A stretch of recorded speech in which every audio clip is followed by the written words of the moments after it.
자, 이제는 이제 건축법의 앞에 첫 번째 용어 정의는 이제 건축법의 적용 대상 가지고 했죠. 자, 이제는 건축법의 적용 행위 가지고 했죠. 건축법의 적용 행위는 뭐가 있더랬어요? 소위 건축, 대수선, 특히 용도 변경, 이게 가장 핵심적 포인트라 했지 않습니까? 기타 용어는 별개로 한다 할지라도 한번 우리가 해보도록 해봅시다. 자, 그러면 그 내용 중에서 적용 행위 한번 보도록 해봅시다.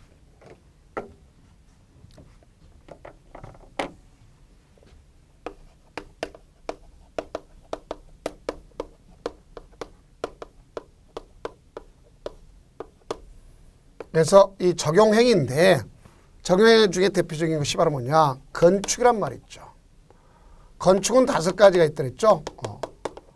신축이라는 것이 있겠고, 증축이라는 것이 있겠고, 증축, 그 다음에 개축, 재축, 이전이란 말이 있지 않습니까? 우리 뭐 신축이란 말은 당연히 아무것도 없는 나대지에다가 당연히 나대지에 건물을 짓는 거, 이렇게 짓는 거, 이건 당연히 신축이겠지. 그렇죠? 또 하나는 바로 뭐냐? 이미 건부지야. 건물이 있었어. 건물이 있습니다. 근데 이놈을 갖다 같으냐? 요 자체를 전부 멸실됐어. 아니면 철거가 돼 있어. 그거 걷다가 같이 짓는 게 아니라 요보다 됐다 크게 줘. 크게. 그러면 이것도 역시 신축이란 말이에요. 종전보다 크게 지면 신축. 그 다음 뭐가 있냐면 자 여기 대문담장이 써 있어. 그럼 이건 종된 것이죠. 종된 거. 종된 거. 그러니까 종된 겁니다. 그럼 대문담장이란 건 결론적으로 보면 이 대문담장이란 건 뭐에 속할 수 있어요? 기본적으로 보게 되면 얘는 공작물을 축조했다고 볼 수 있겠죠. 그 여기다가 주된 건물을 집니다. 주된 건물 쳐. 그러니까 이것도 역시 뭐라고 보시면 신축이라고 볼 수 있습니다. 그 다음 이제 우리가 증축이라는 것은 이거죠. 자, 바닥 면적이 됐든 일반 면적이 됐든 연면적이 됐든 무조건 늘어납니다. 그 다음 층수가 됐든 높이가 됐든 무조건 늘어나 버려요. 알겠죠? 무조건 늘어나 버려요. 그럼 그것은 다 뭐라 볼 수 있냐면 증축이라고 하는 것을 알 수 있습니다. 증축. 그 다음 이제 개축과 재축 있죠. 자, 이거는 신축의 의미고 이거는 증축의 의미다. 그래서 복층도 역시 뭐라 볼수있어요? 증축에 해당하는 걸 볼 수 있겠죠. 자, 그 다음에 이제 개축이라고 하는 것이 있는데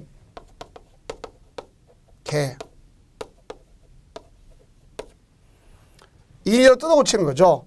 그래서 여기는 전부 또는 일부가 될 수 있어요. 왜냐하면 아까 여기 전부일지라도 크게가 아니라 자 여기 크게 졌죠. 근데 이걸 갖다가 종전과 같게 진다. 종전 범위 규모내진다. 그러면 당연히 그것도 개축이 되는 거. 인위로 뜯어 고치는 개축. 자. 그 다음, 일부를 뜯어 고치는 것도 개축이 되는 것을 알 수 있습니다. 근데 이때 이제, 일부라는 것은 내력벽, 기둥, 보, 지붕틀, 그 다음에, 하루에 석가를 제외하고 몇 개 이상? 3개 이상.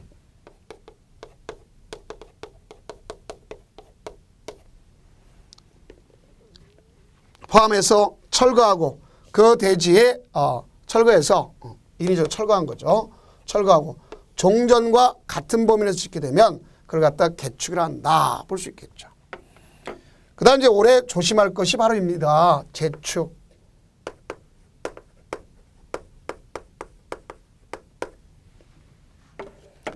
재축 같은 거는 뭐냐?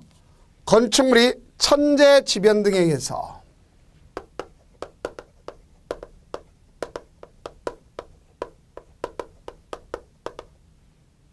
천재지변 등에 의해서 또는 재해로 멸실됐어.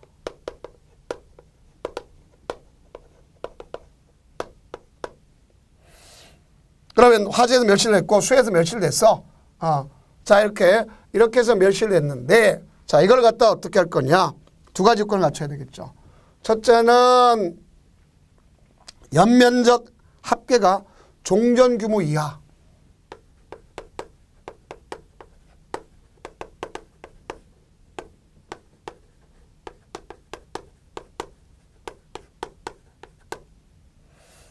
연면적 합계가 종전 규모 이하면서 동수, 층수, 높이가 건물의 동수, 층수, 높이가 어떻게 되겠어요? 역시 종전 규모 이하 되죠.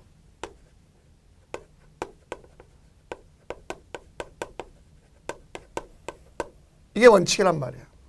그런데 여기에는 예외가 나타날 수도 있습니다. 조례가 정했다. 그러면 가서 이걸 초과하는 경우에 초과할 수도 있어요. 이렇게 볼 수 있습니다. 그래서 연면적 합계가 하나의 대지하는 하나의 건물만 있으라는 법은 없죠.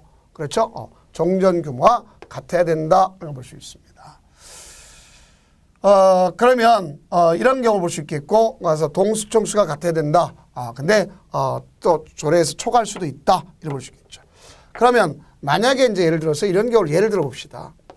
내가 여기다가 2층짜리 건물과 자, 여기 1층짜리 건물이 있어요. 상습적 침수가 돼가지고 요게 다 철거 아니라, 자, 이게 재해로 다 멸실이 됐어. 그럼 차라리 이 밑에를 갖다가 피로티 구조로 합니다. 무슨 구조로? 피로티 구조로. 그럼 위를 갖다가 올려버려. 피로티 구조로 위로 올려버려. 그럼 높이는 피로티 구조만큼 높이 층수에 들어가지 않는 것이 원칙이잖아요. 그죠? 자, 그래서 이렇게 가져갈 수도 있지만, 그럼 여기면 연면적계는 같죠. 그런데 종전에 보다는 얘를 갖다 차라리 이쪽 위로다 올릴 수도 있다는 얘기죠. 그럼 위로 올리도 연면적 합계는 변함이 없잖아. 이럴 수도 있단 말이에요. 그런데 이제 이게 이제 층수가 조례가 정하는 거에 의해서만 이루어질 때 하지, 그렇지 못하면 올라가지 못하는 거 아닙니까? 자, 이렇게 줘요. 자. 그 다음 이제 이전이라는 것은 주요 고집을 갖다 뭐 하고 앉아 않고 해야 돼요? 이전이란 건 무슨 얘기냐? 여기 건물이 하나 있어. 여기는 나대지야. 여기는 4번지 땅, 5번지 땅, 6번지 땅이야. 여기는 건부지야. 건물이 있어요. 요놈을 들어서 이쪽으로 갖다 놨어. 그럼 신축이 되는 겁니다. 이건 동일대지가 아니기 때문에. 자, 요놈을 이쪽으로 갖다 놨어. 그러면 이건 증축이 되는 거예요. 근데 요놈을 같은 대진의 동일 대진의 다른 위치로 옮겼다. 이걸 바로 이전이라고 하는 거예요. 그래서 이건 신축, 증축, 알겠죠? 이렇게 볼 수 있습니다. 근데 만약에 또 하나 얘를 갖다 그대로 옮긴 건데 얘를 뜯어서 소위 뜯었다. 철거했다는 얘기죠. 그래서 옮겼다. 그러면 이제 개가 될 수도 있단 말이에요. 개. 알겠죠? 개. 이렇게 볼 수 있습니다. 자. 그러면 그와 관련되어 있는 문제를 갖다 한번 보도록 해봅시다. 자. 286페이지 나오죠. 자. 건축법령상 건축에 관한 설명 중 틀린 것은 그랬습니다. 건축물을 주유구조를 해체하여 동일한 대전에 다른 위치로 옮긴 것. 이전 틀렸죠. 해체하지 말아야 된다 그랬죠. 말아야 된다.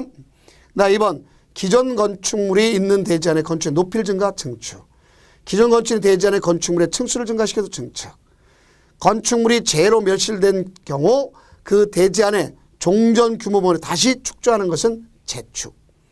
기존 건축을 전부를 철거하고 그 대지 안에 종전 규모와 같게 하면 개축 되는 거죠. 그다음 우리가 이제 그 대수는요, 뭐가 있어요? 내기바보 지주했다 더 나가는 걸 볼 수 있겠죠. 자, 그래서 우선 내력벽을 인데 증설해체는 상관없습니다. 수선 변경은 뭐가 있으냐? 규모가 됐죠. 30제곱미터 이상 수선 변경해야 되고 기둥을 증설해체 알겠죠? 그러면 숫자 상관없습니다. 그러나 수선 변경 3개 이상 보를 증설해체 할 때는 아무 상관없지만 3개 이상이란 말은 수선 변경할 때란 말. 그러니까 수선 변경은 개수가 있어야 된다는 걸 정확히 좀 인식해 두시기 바랍니다. 그다음 지붕 틀에서는 이제 석가래는 제외시키는 것을 알 수 있겠고요. 그다음 이제 방화벽. 자, 조심해야 되겠죠. 방화벽은 바닥벽 증설 해체하거나 해체 수선. 뭐 어쨌든 수선 변경에도 아무 상관없습니다. 그 자체는 개수가 따지는 게 주계단 피난경 특별피난 해체 수선 역시 증설 해체 수선 변경 규모 따지지 않습니다. 미관지구의 건축물 외부 형태 담장 포함시켜요. 색채는 빠지고. 그다음 다가구 간의 경계벽, 다세대 간의 경계벽 증설 해체하고 수선 변경 할 수 있어요. 그 다음에 나가서 보면 뭐가 있느냐. 건축물의 외벽에 마감재를 갖다가 증설해서 해체하거나 벽을 30제곱미터 이상 수선 변경도 대수선이다. 볼 수 있습니다. 그래서 가장 키포인트가 된 건 뭐죠? 증설 해체는 규모랑 상관없다는 거죠. 수선 변경은 일정한 경우만 내기, 바, 보, 지 에서 본다면 자 내력벽, 기둥, 바닥은 필요 없고 보, 지붕틀 이거는 3개 이상 그다음에 전체는 내력벽은 30제곱미터 이상 이렇게 수선 변경은 규모가 나타나야 된다. 동일한 규모 알겠죠? 이렇게 볼 수 있어요. 3개짜리 개축은 동일선 안 뗍니다. 자 그런 차이점이 그거다. 그러면 문제를 풀어보도록 해봅시다. 287페이지. 자 건축법령상 증축, 개축, 재축에 해당하지 아니한 것으로서 대수선 행위로 볼 수 없는 것 그랬습니다. 내력벽의 면적 30제곱미터 이상 해체 수선 변경. 해체. 뭐 규모랑 따지지 않고 해체했다니까 결국 뭐였어요? 수선 변경했든 어쨌든 가서 가능한 거죠. 자, 변경했으니까 그 다음에 건축의 전면부에 창틀은 해당 사항이 없습니다. 알겠죠? 그래서 이번에 틀렸네요.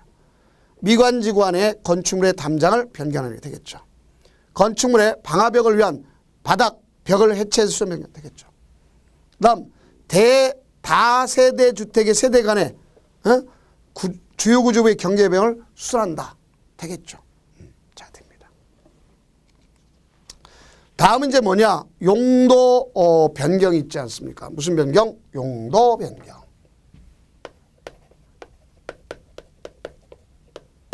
이는 우리끼리 공부할 때 대장 소관청과 관련돼 있다. 제가 자꾸 대장 소관청이라 하죠. 이 대장 소관청이라는 말을 갖다 줘요. 앞에 있는 건축과 대수선은 건축 허가와 관련되니까 허가권자를 쓰니까 허가권자지만 여긴 대장 소관청과 관련돼 있어요. 그래서 자 시장 군수 이 사람하고 관련돼 있구나 하는 걸 알 수 있어요. 자 시장 군수 구청장하고 관련돼 있다. 이걸 꼭 이해하시면 됩니다. 자 시장 군수 구청장과 관련돼 있다.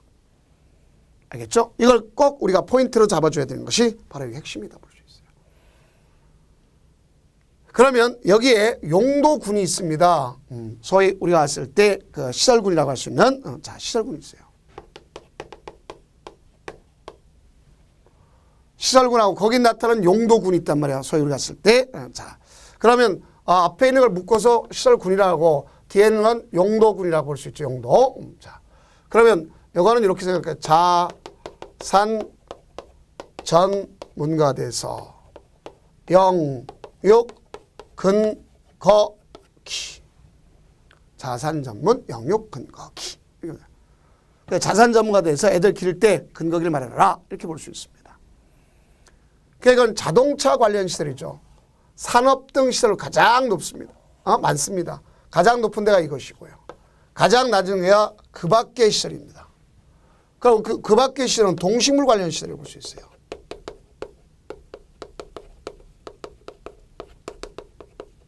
그러니까 우리가 대개 보면 그 건물 질 때 편법 질 때 어떻게 합니까? 나대지다 경작을 하는 것을 해서 농막 짓고 나중에 농가주택 짓고 그 다음에 가서 음식점 차리고 이런 것들을 제일 밑에도 위로 올라가기 시작하죠. 그러니까 이걸 원칙적으로 차단해서 금지시켜서 풀어줘야 되겠죠. 허가. 네, 어떤 사람이 여기는 최상위 시설에서 아래로다 최첨단 시설에서 농사 관련 시설 짓겠다. 좀 바보스럽죠. 그래서 자 위에서 밑으로 가면 신고 누구한테 대장소관청했다. 아래에서 위로 올라가면 허가. 이렇게 보도록 합시다. 그럼 여기 산업 등 시설이 있어요. 자동차 시설이 있어요. 그래서 위가 3고 공창이면 위산자.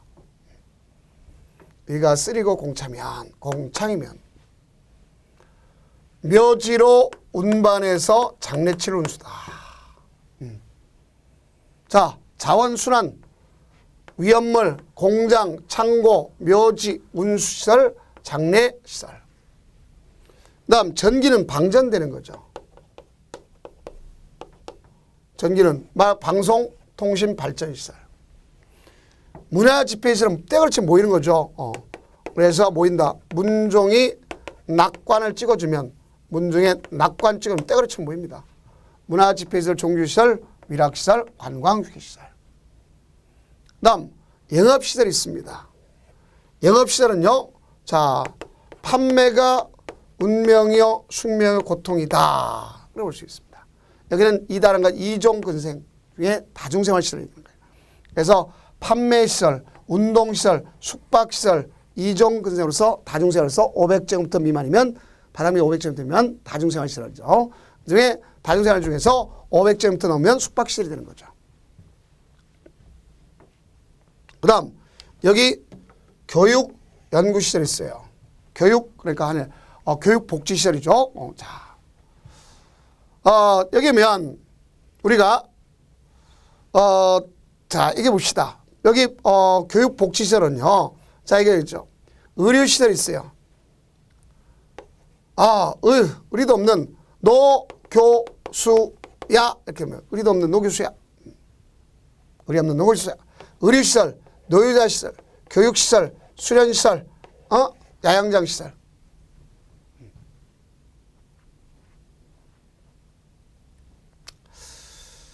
자, 이렇게 보면 되겠고, 그 다음, 자, 그래서 의료교수야 얘기할 수도 있겠고, 그 다음에 근거는, 단독, 공동주택, 업무시설, 교정군사시설, 볼 수 있겠죠. 그 1종과 2종 근생이 있는 걸 볼 수 있어요. 자, 이런 걸 우리가 꼭 좀 정리를 해 두는 겁니다. 이거는. 현업적인, 자기 실력적인 입장에서 보면 되겠습니다. 자. 그러면 우리가 봤을 때 위아래로 가져간다는 걸 잘 아시면 돼요. 그럼 하나 뭐냐? 같은 시설군 중에 움직였을 때. 자, 만약에 이렇게 움직여준다. 또 아니면 이렇게 움직여준다. 또 우리가 이렇게 움직여준다. 이런 경우들. 자, 여기도 마찬가지죠. 이렇게 움직여준다. 자, 이런 경우는 뭐가 돼 있냐? 대장 소관청에다가 자, 그 용도가 바뀌었으니까 가서 변경 신청을 갖다는 거예요. 자, 변경해 주세요 하고. 그러니까 여기는 왜 차이가 있느냐? 이쪽은 허가받았고 신고한 대장소에 알아서 직권을 고쳐줄 거 아니에요. 대장상에다가. 그러니까 이건 대장상에 변경해달라는 거죠.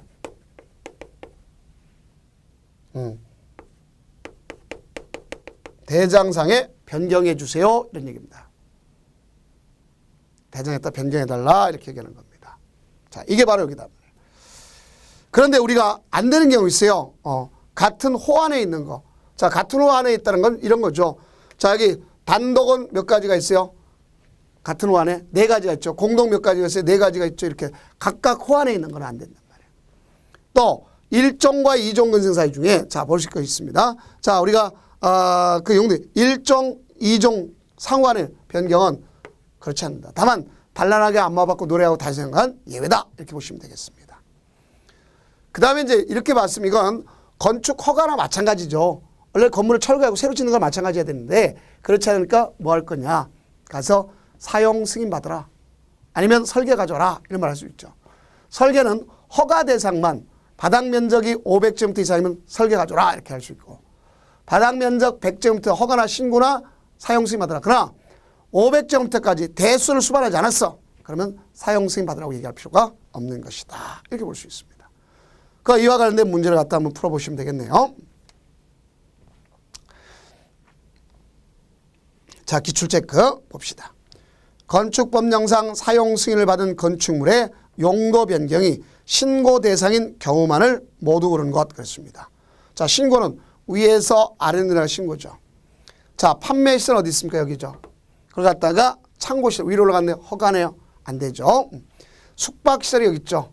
여기를 자, 여기로 갔다가 어디 갔습니까? 위락 시설. 자, 위락 시설 위로 올라갔네요. 안 되죠. 허가죠. 그다음 장례 시설 여기 있죠. 그걸 갖다가 뭐로 갔습니까? 장례 시설을 종교 시설 밑으로 내려갔네요. 신고. 오케이. 응? 그다음 의료 시설을 의료 같으면 대장상 변경 신청. 그다음 일정 근생을 업무 시설로 일정 근생을 근거기. 자, 일정 근생을 업무 시설로 허가 받아야 되겠죠. 그렇죠?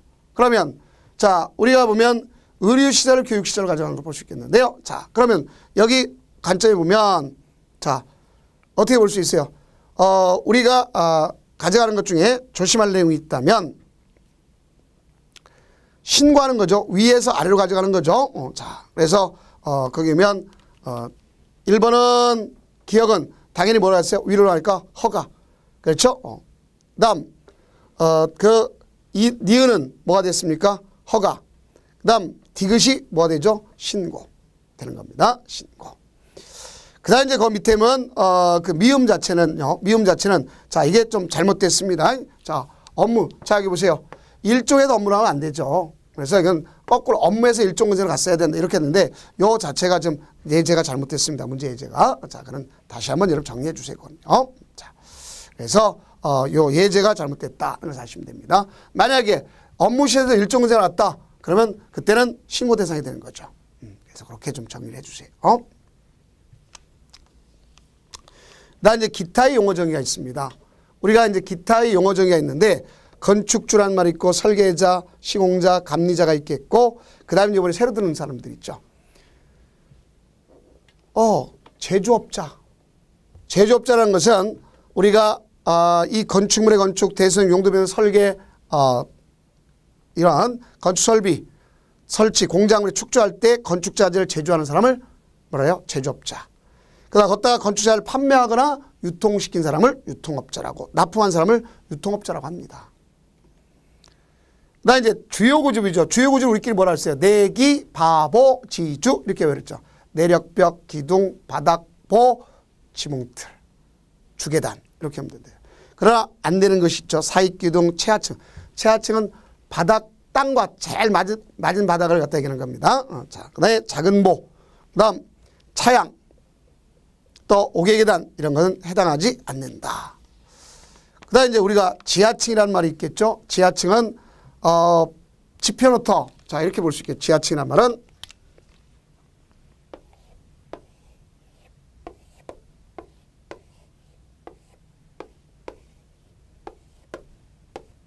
여기가 지표면이고 여기도 지표면이란 말입니다. 그러니까 A가 B가 같을 수도 있고 다를 수도 있죠. 그럼 평균 높이를 따져야 되겠고. 그러면 여기 바닥면이 지표면 아래에 있는데 그 아래에 있는 것이 평균 높이가 해당 바닥에 위에서 다음 층 바닥 이걸 층고라 그래요. 층고, 층 높이. 이놈 H라면 자, 요놈이 여기에 2분의 1 이상. 그럼 결국 이게 4m라면 적어도 2m 이상 돼야 된다. 그런 얘기죠. 4m라면 2m 이상. 그래서 2분의 1 이상 돼야 된다. 하는 것을 그걸 지하층이라고 한다. 하는 것을 아시면 되겠습니다. 다음 리모델링은 건축물의 노화를 억제하고 기능 향상을 대순하는 것. 일부 증축하는 것. 이건 이제 어디서 보느냐? 주택법에서 보는 것이고. 발코니. 자, 건축물의 내부와 외부를 연 완충 공간에서 전망이나 휴식 공간을 목적으로 해서 건축물의 외벽에 부가적으로 하는 공간을 얘기하죠. 그래서 오늘날 거실을 쓸 수 있게끔 할 수 있게끔 되는 걸 볼 수 있습니다. 실내 건축이라는 것은 건축물의 실내 안전하고 쾌적하고 효율적으로 사용하기 위해서 내부 칸막이나 구획하나 벽이나 천장재, 마감재 이런 것들 갖다가 바닥재, 유리 등을 갖다 다 장식하는 걸 이야기한다. 이렇게 볼 수 있겠죠. 그런 거 기출 체크는 모두 다가 뭐에 나왔느냐? 자, 실내 건축의 재료 장식물이 된다. 알 수 있습니다. 그러면 거기 있는 것 중에 이제 한번 보도록 해봅시다. 다른 건 배제해버리고 건축법령상 용어 정의로서 옳지 않은 것. 자, 보자고요. 1번 초고층 건축물이란 층수가 30층 이상이거나 고층 건축 30층 이상이거나 그럼 4, 30, 120m 되죠. 1번 틀렸네요. 지하층이란 건축물의 바닥에 집히면 아래에 있는 층으로서 바닥에서 집히면 평균 높이가 해당 층 높이 얼마? 2분의 1 이상. 방금 했죠? 자, 그 다음 리모델링이란 건축물의 노화를 억제하고 기능 양성을 해서 대수 일부 증축. 맞죠? 건축물의 용도란 건축물의 종류, 유사구조, 이용 목적, 형태를 묶어 분류한 것. 맞죠? 그 다음 건축주라는 것은 건축물의 건축, 대수단, 용도 변경, 건축 설비, 설치, 공장을 축조를 해서 공사를 발주해서 현장 관련 들어서 스스로 공사하는 자를 뭐라 해요? 건축주라고 하는 것이고 그 다음 거기 설계도서를 작성하고 지도하고 자문하는 것을 뭐라 했어요? 우리가 설계자라고 하는 거고 그 다음 건설을 직접 하는 사람을 시공자라고 하는 거고 그 다음에 거기에서 기타의 적법 시공령을 지도 점검하는 사람을 감리자라고 한다. 이렇게 생각하면 되겠죠. 그 사람을 네 가지 합쳐서 건축 관제자라 한다. 이렇게 생각하면 되겠죠. 다음 문제 건축법의 적용 대상이라는 말이 있습니다. 자, 이제 봐야 되겠죠.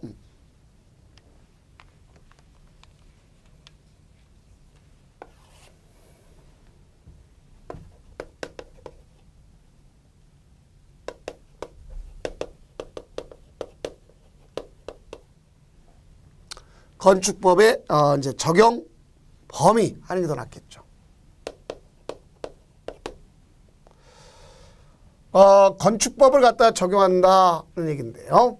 자, 우리가 보면 이 건축법 자체가 적용하는 지역이 있습니다.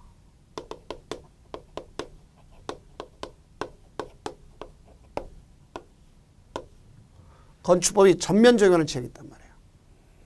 그 이때 건축법이 전면 적용하는 지역은 어느 지역을 갖다 얘기할 것인가?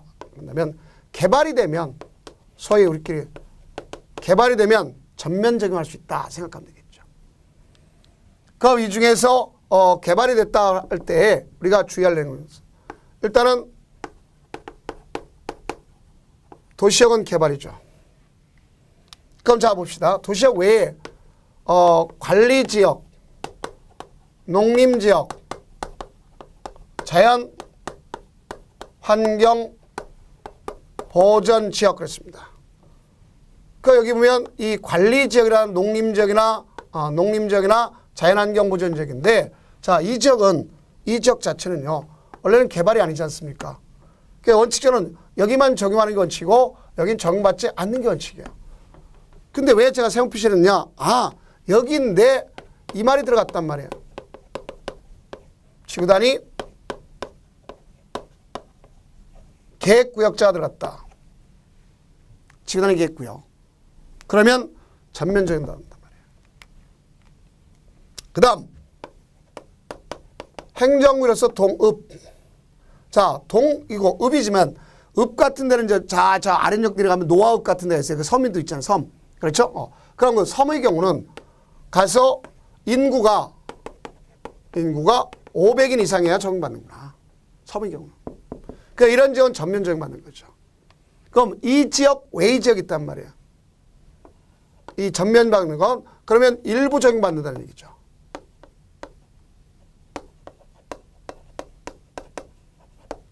그러면 여기 있는 거 외의 지역은 일부 적용받는다는 얘기죠.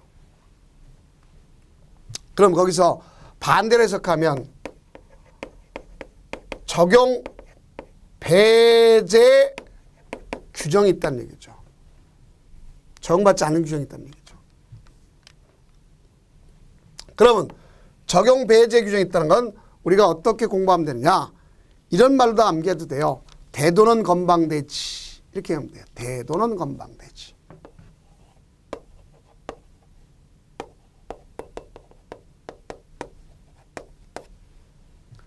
그래서 이렇게 대도는 건방대지 외우면 나름대로 좀 편하단 말입니다. 그래서 이거는 대지와 도로 관계. 그러니까 도시역 바깥에서 자 이렇게 보면 이게 도로고 이렇게 대지가 있는데 대지는 도로에 대지와 도로 관계, 안전기능 이런 걸 다 가져야 된단 말이야. 이거 필요 없단 말이에요. 접도 같은 거. 그 다음 도로의 지정 폐지.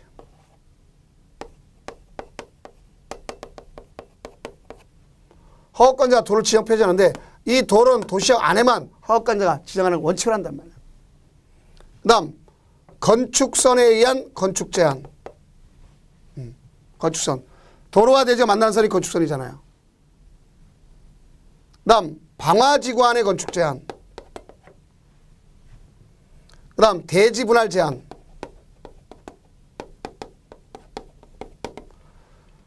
그래서 얘네들은 원칙적으로 이 지역에서는 적용받지만 이 지역에는 적용받지 않습니다. 그러나 반드시 적용받는 게 있죠. 일부라도. 뭐 가설원칙 이런 거 다 빼놓고는 적용받는 게 바로 뭐냐. 건폐율, 용적률. 그러면 간접적으로 높이 규제받는 건 당연히 받는 거단 말이에요. 이렇게 되겠죠. 그 다음에 이제 건축법이 때문에 일부가 배제되는 경우도 있다는 걸 알 수 있겠고, 또 하나 이제 조심할 건, 그러면 이 건축법이지만 건축법 자체를 적용받지 않는 건축물이 있을 수도 있죠. 그래서 이미 배웠죠. 아까 뭐라고 했어요? 우리가 앞에 배웠을 때. 얘가 적용받지 않는 거 뭐라고 했어요? 철수 고문관이라고 배웠죠. 이건 건축물은 건축물이지만 건축법을 적용받지 않는다 그랬잖아요. 자, 이거와 관련돼서 문제를 풀어보면 이 문제를 쉽게 접근할 수가 있구나 하는 것을 알 수 있겠죠. 자, 그럼 그 내용 가지고 한번 보도록 해봅시다. 자, 거기 기출 체크. 건축법령상 건축물 적용에 관한 설명 틀린 것. 1번 철도 선로 부지에 있는 플랫폼을 건축하는 경우. 자, 플랫폼에 있는 걸 건축하다 그랬습니다. 자, 그러면 얘는 건축법 자체 적용받지 않지 않습니까? 그럼 당연히 건축법에는 건폐율, 용적률, 높이 다 필요 없죠. 그렇죠? 자, 맞는 얘기죠. 고속도로 통행료 징수를 건축하는 건축법에 따른 대지분할 제한. 자, 봐요. 역시 통행 징수를 건축법 적용받아 안 받아요? 안 받죠. 그럼 그 안에 뭐 대지분할 제한 적용받지 않죠. 다음 3번 지구단위 계획구역이 아닌 계획관리. 도시역 바뀌죠. 그러니까 원래 적용받지 않잖아요. 그러나 지구단위 계획 있다면 받겠지만 아닌 것으로 동이나 읍이 아니다 그랬어요. 오지 않습니까? 대지분할 적용받지 않죠. 그렇죠? 그 다음 4번 지구단위 계획구역이 아닌 계획관리지역으로서 동이나 읍이 아닌 건축법상 건축선에 따른 건축제한. 자, 대도는 건망대 적용받지 않는다 그랬잖아요. 다음 5번 지구단위 계획구역이 아닌 계획관리지역으로서 동이나 읍이 아닌 지역으로서 건축법상 용적률 규정이 적용되지 않는다. 자, 보세요. 대한민국 어디 가나 건폐율, 용적률, 높이는 적용받는다고 분명히 했죠. 그러면 당연히 이건 잘못됐음을 알 수 있겠죠. 자, 그래서 우리가 이제 일부 적용한다는 의미를 정확하게 좀 인식해 두는 것이 바로 이런 얘기다 하는 걸 보시겠죠. 그러면 결론적으로 봤을 때 대도는 건망대지가 무슨 뜻인지를 잘 알수면 되겠죠. 자, 그래서 이런 경우를 가져갈 수 있구나 하는 것을 보시면 되겠습니다. 자, 다음 건축법 완화 적용이라는 게 있어요. 그 누가 하는 거냐? 건축 관계자가 건축주, 설계자, 시공자, 감리자 이들에 의해서 있는데 완화 적용한다고 해서 자, 시도지사, 시장군수한테 요청할 수 있습니다. 그 다음 이제 뭐냐? 특례가 있어요. 뭐냐? 부유식 건축물의 특례. 그래서 공유수면 매립에 관한 법률에서 공유수면에 고정된 인공대지 설치하고 그 위에 건축하는 경우가 있습니다. 자, 이럴 때는 부유식 건축물의 설계 이런 경우는 대통령으로 정하도록 되어 있고, 그 다음 리모델링이 용이한 구조로 건물을 짓겠다. 뭐 하는 거? 리모델링 용이한 구조로 짓겠다는 말이죠. 그러니까 이 같은 리모델링 용이한 구조로 건축물을 짓겠다면 가서 특히 어떤 거? 이걸 갖다 왜 그러냐? 리모델링 용이한 구조로 짓게해서 날 뜯어고치기가 좋게. 그럼 낭비가 아니죠. 뭐 낭비라고 하기는 어렵죠. 그러니까 전부 철거해서 짓는 거다 비효율적이지 않잖아요. 그래서 특히 공동주택을 질 때 리모델링이 용이한 공동주택을 짓겠다. 그러면 그럴 경우는 뭐가 필요하냐? 가서 법이 적용하는 것에 대해서 100분의 120을 완화시켜줍니다. 얼마나 완화시킨다? 100분의 120을 완화시켜줘요. 그래서 100분의 120을 완화시키는데 그중에 건축물에 뭐가 있냐? 용적률, 건축물의 높이 제한, 건축물의 일조 확보를 위한 높이 제한. 이런 것들이 다 어디에서 나타나느냐. 소위 리모델링 용이한 구조로 짓기 때문에 나타나는 것이다 하는 것을 여러분들이 이해를 해 두시기 바랍니다. 이것이 바로 가장 여기에 핵심적 의미로서 나타난 내용이구나 하는 것을 아시면 되겠어요. 그래서 그런 관점을 좀 설명하면 되겠고, 자 여기는 뭐 중간에 하다가 마치는 것보다는 자 여기에 근거해서 이제 다음 차트를 갖다가 나갈 때 그 건축물의 건축이라는 용어서부터 같이 나가도록 하겠습니다. 고생 많으셨습니다.